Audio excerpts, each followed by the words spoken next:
Halo semuanya, perkenalkan nama saya Gede Dikatnyana.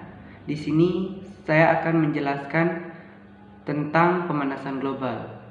Oke, yang pertama yaitu pemanasan global adalah fenomena meningkatnya suhu rata-rata permukaan bumi secara bertahap selama beberapa dekade terakhir akibat peningkatan konsentrasi gas rumah kaca di atmosfer.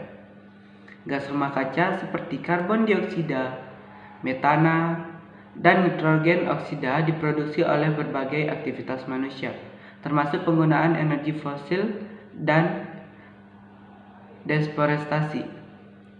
Fenomena pemanasan global juga dapat mempengaruhi iklim global dengan berbagai cara.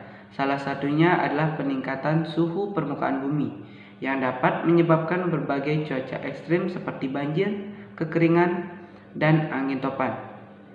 Selain itu, pemanasan global juga dapat menyebabkan peningkatan permukaan laut akibat pelelehan di kutub, yang dapat menyebabkan banjir dan erosi pantai.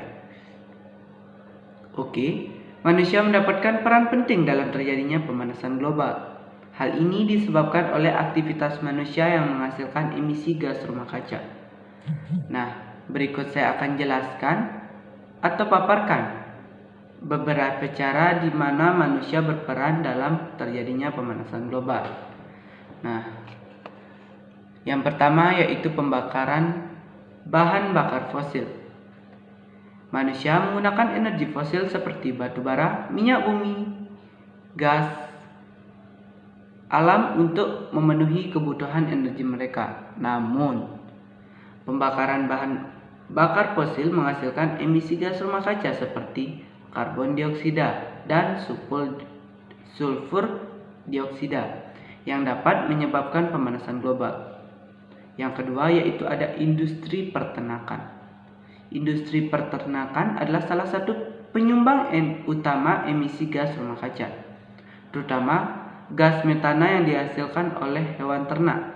Populasi hewan ternak yang besar seperti sapi dan domba juga memerlukan lahan yang besar untuk dipelihara, sehingga menyebabkan deforestasi dan degradasi lahan. Yang ketiga yaitu deforestasi atau pengundulan hutan menyebabkan hilangnya sejumlah besar karbon yang disimpan di dalamnya, serta menyebabkan kekurangan kemampuan hutan untuk menyerap karbon dioksida dari atmosfer.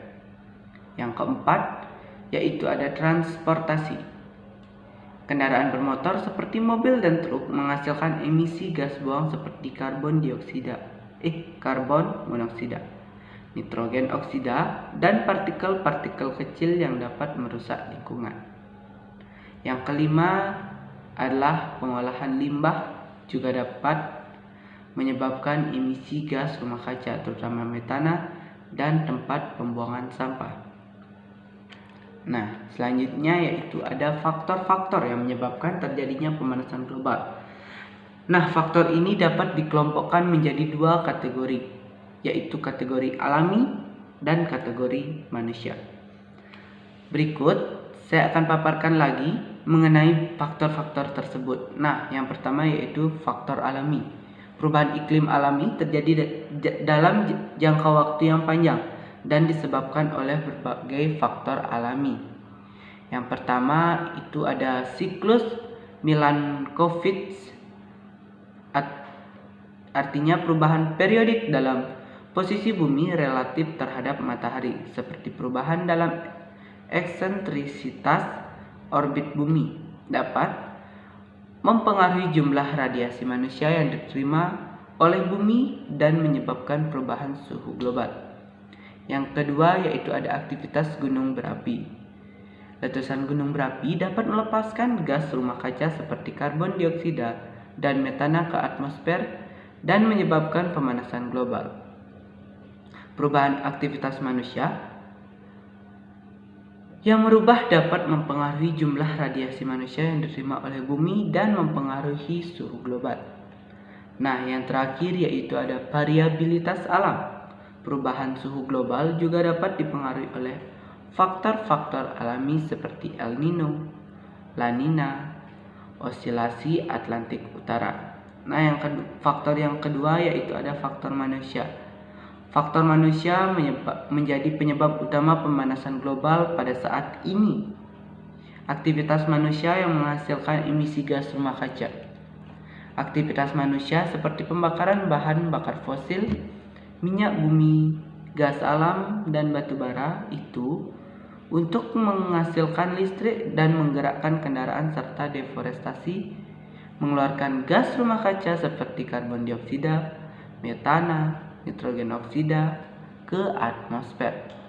Gas-gas ini menangkap panas di atmosfer dan menyebabkan peningkatan suhu rata-rata global. Pencemaran udara yang kedua. Pencemaran udara dapat menyebabkan pemanasan global.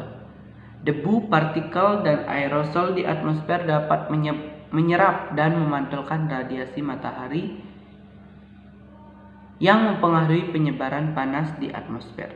Nah, yang ketiga itu deforestasi.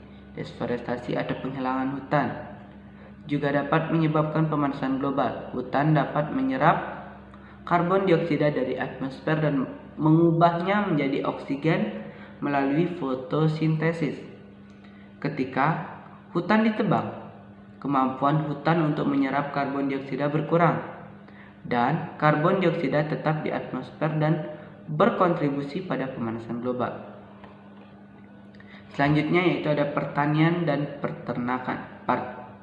Praktik pertanian dan peternakan seperti penggunaan pupuk, manure, dan gas metana dari ternak juga dapat menyebabkan pemanasan global. Yang terakhir yaitu ada perubahan penggunaan lahan. Perubahan penggunaan lahan seperti urbanisasi, pengembangan infrastruktur, dan ekspansi pertanian juga dapat menyebabkan pemanasan global.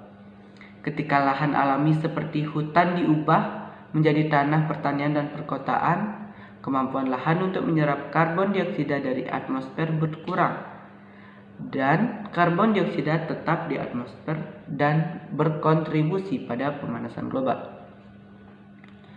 Nah, perubahan iklim alami terjadi dalam jangka waktu yang panjang dan dapat dipengaruhi oleh berbagai faktor seperti perubahan orbit bumi dan aktivitas manusia matahari.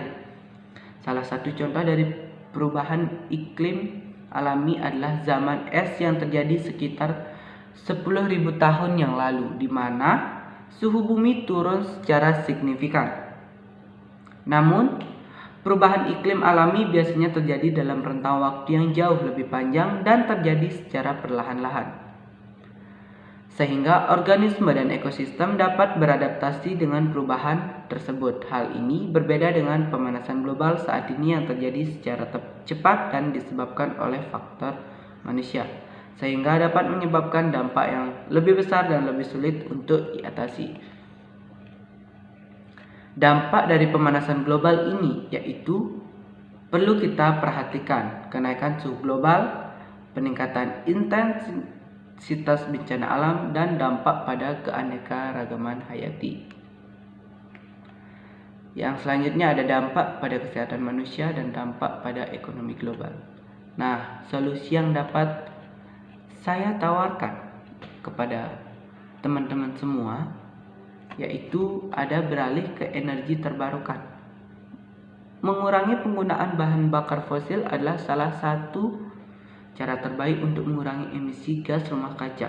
Masyarakat harus beralih ke energi terbarukan seperti energi surya dan angin atau energi hidro. Nah, itu solusi yang pertama yang dapat saya tawarkan kepada teman-teman semua. Yang kedua yaitu ada menghemat energi. Bagaimana teman-teman bisa menghemat energi adalah salah satu solusi terbaik untuk mengurangi emisi gas rumah kaca ini.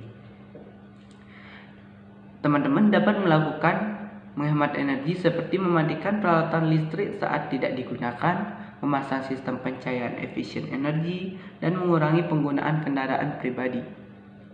Yang ketiga yaitu mengurangi penggunaan sampah plastik. Nah, sempat di Bali ada peraturan yang untuk mengurangi penggunaan sampah plastik. karena sampah plastik memerlukan waktu yang sangat lama untuk terurai di lingkungan. Oleh karena itu, mengurangi penggunaan plastik dan beralih ke alternatif ramah lingkungan seperti kantong belanja kain dan botol minuman kaca dapat membantu mengurangi dampak pemanasan global. Nah, kesimpulannya dapat disimpulkan bahwa pemanasan global adalah fenomena meningkatnya suhu rata-rata permukaan bumi secara bertahap selama beberapa dekade terakhir akibat peningkatan konsentrasi gas rumah kaca. Gas rumah kaca ini diproduksi oleh berbagai aktivitas manusia seperti penggunaan energi fosil dan deforestasi. Fenomena pemanasan global juga dapat mempengaruhi iklim global dengan berbagai cara seperti peningkatan suhu permukaan bumi yang dapat menyebabkan perubahan cuaca ekstrim seperti banjir dan lainnya, serta peningkatan permukaan laut akibat pelelehan es di kutub yang menyebabkan erosi pantai. Manusia berperan penting dalam terjadinya pemanasan global ini. Selain itu, pemanasan global memiliki dampak yang signifikan pada lingkungan dan kehidupan manusia seperti kenaikan suhu global, kerusakan ekosistem, dan kesehatan manusia. Nah, itulah yang dapat saya sampaikan kepada teman-teman semuanya. Saya memohon maaf apabila terjadi kesalahan dalam penyampaian pemaparan materi ini. Terima kasih.